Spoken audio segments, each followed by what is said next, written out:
It was a war fought in the shadow of giants, a conflict that turned a small peninsula into the fulcrum of global power struggles. The Korean War, fought between 1950 and 1953, wasn't just a clash between North and South Korea. It was a proxy battle involving the world's most powerful nations, a crucible of Cold War tensions that reshaped East Asia and left a legacy still felt today. But to understand how it all began, we first need to step back to the end of World War II.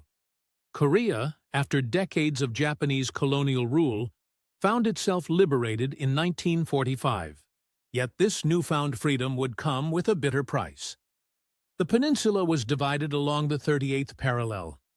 The Soviet Union took control of the north, while the Americans occupied the south. What was supposed to be a temporary arrangement soon became a rigid frontier, as communist ideologies solidified in the north under Kim Il-sung, and a pro-Western government emerged in the south under Syngman Rhee.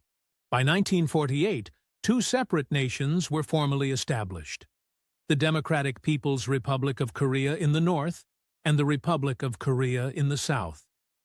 Neither side recognized the other as legitimate, and both leaders dreamed of unifying the peninsula on their own terms.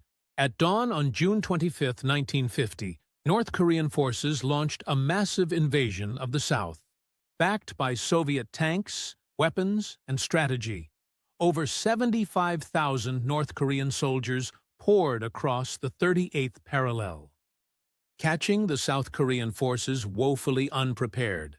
Seoul, the South's capital, fell within days.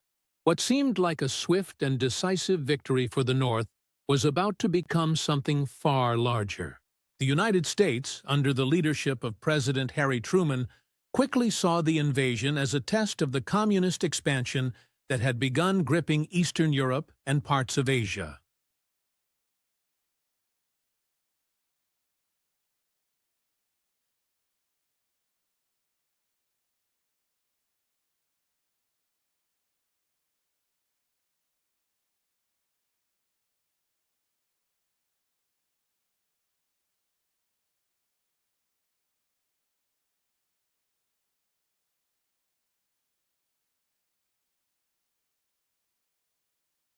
Yet, in the early days of the war, victory seemed almost unthinkable for the South. North Korean troops swept southward, driving UN and South Korean forces back into a tiny pocket of land around the port city of Busan.